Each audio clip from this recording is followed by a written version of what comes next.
Alors, je m'appelle François Di Giugno, je suis chef de cuisine. J'ai deux établissements avec Iminanial. Le Bang, qui est au 112 quai de Gemap sur le canal Saint-Martin, où nous sommes spécialisés dans les viandes du monde. Et maintenant, le Café Ludwig, au 28 rue des Martyrs, Paris 9e, où là, nous faisons une cuisine française élaborée avec beaucoup de cuisson en basse température. Et on n'a pas voulu simplement faire que de la restauration, on a voulu aussi faire un café, dans l'esprit d'un café viennois en fait. Et justement, le matin les petits déjeuners, ensuite le déjeuner, et l'après-midi le café Ludwig se transforme un peu en salon de thé, où les gens peuvent venir déguster une grosse variété de thé, des chocolats viennois, quelques variétés autour du café et du thé en fait, et en plus des pâtisseries qui sont faites maison. Alors justement, une carte élégante, ça veut dire des produits différents, des produits sélectionnés particulièrement? Alors déjà des produits de qualité, parce que déjà avec Bang on avait fait une sélection de produits de haut niveau, et voilà, on a pris cette habitude en fait, et voilà, on travaille qu'avec des produits de très bonne qualité en fait. Et de plus, comme nous faisons beaucoup de cuisson sous vide, il nous faut des produits vraiment d'une extrême fraîcheur. En l'occurrence aussi pour le poisson, où il nous faut vraiment des poissons qui ont été pêchés la veille maximum, parce que le sous-vide a cette contrainte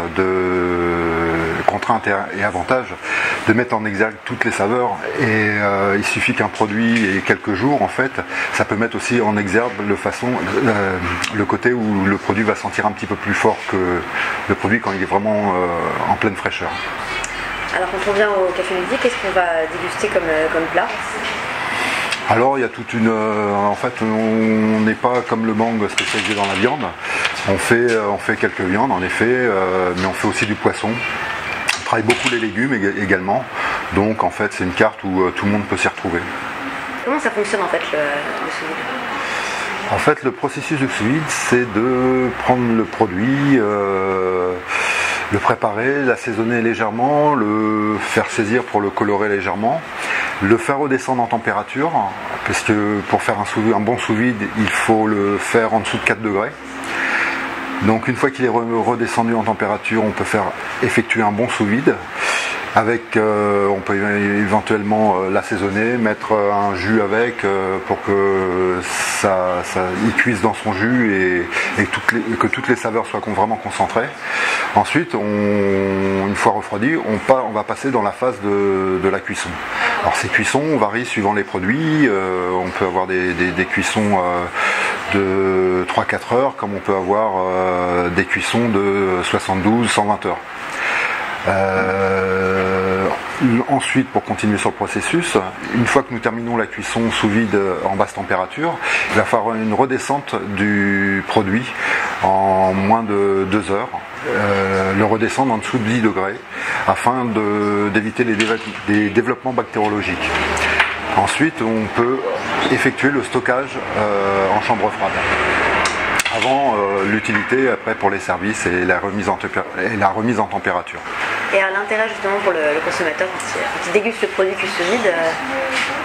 Alors l'avantage est énorme, c'est que faut savoir que sur une cuisson, ce qu'on appelle les cuissons agressives, c'est-à-dire les cuissons traditionnelles, on a une détérioration, une perte de poids déjà du produit, une détérioration aussi des particularités qui font nutritives et gustatives également, et les apports de vitamines aussi. Donc une grosse partie sont détruites, et la cuisson justement sous vide en basse température permet de conserver toutes les saveurs et toutes les qualités nutritives et au niveau des vitamines du produit.